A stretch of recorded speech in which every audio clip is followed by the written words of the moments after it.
Et le respect. Allez, arrêtez de dire n'importe quoi. Donnez. Je veux pas de pâtes. J'ai dit aux garçons, je ne mange pas.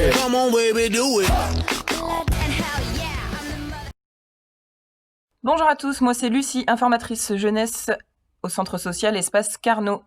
Aujourd'hui, on va parler de TikTok et on va parler surtout sécurité, confidentialité et les ados et les parents, ça vous concerne. Vous avez toujours rêvé de montrer votre don en chorégraphie ou en playback. Et bien maintenant, c'est possible avec TikTok, l'application préférée des ados. Dit ado, dit aussi enfant et dit parents. TikTok a mis en ligne le guide à l'usage des parents qui traite de la sécurité, de la confidentialité et de la prévention, en lien avec l'association e-enfance. Comme vous pouvez le voir, moi aussi j'ai un compte pro pour pouvoir communiquer avec vous sur les réseaux et forcément, je me prête au jeu. Il faut dire que c'est plutôt sympa. Mais du coup, revenons-en au sujet, sécurité, bien-être numérique, c'est parti. Qui n'a pas craqué à la demande de création d'un TikTok par ses enfants? Alors officiellement, l'application est dédiée aux plus de 13 ans. Sachez-le, mesdames, messieurs.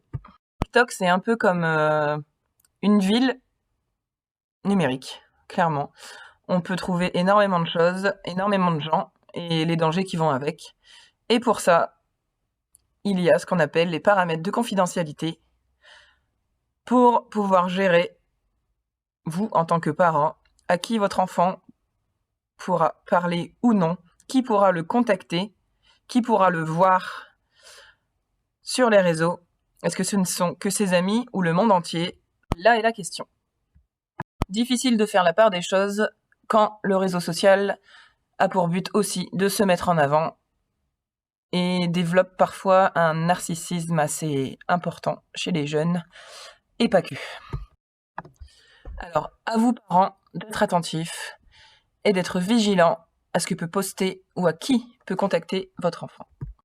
Si vous avez vos enfants qui ont un compte TikTok différent du vôtre, sachez qu'il y a l'option famille dans les paramètres de TikTok qui vous permet de garder un lien avec vos enfants et de pouvoir gérer qui peut le contacter ou non, tout simplement en liant vos comptes, tout en lui laissant sa liberté de créativité, ce qui reste quand même non négligeable.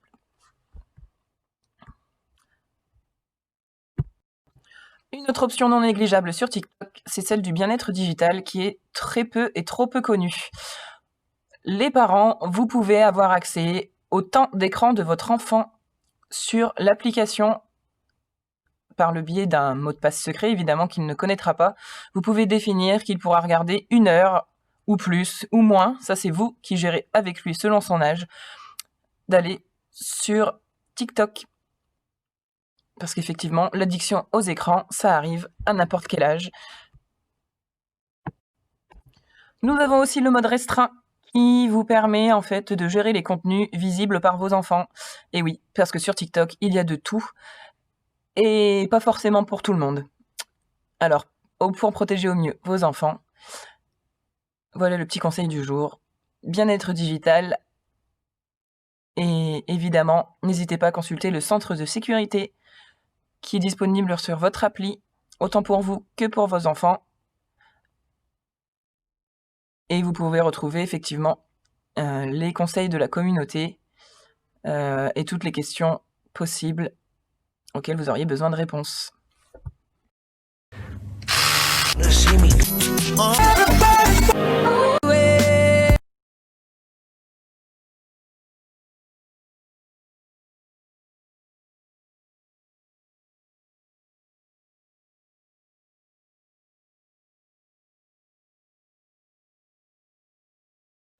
Confinement, bah ouais.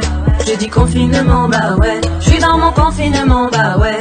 J'ai dit confinement, bah ouais. L'État a bombé le torse, ah ouais.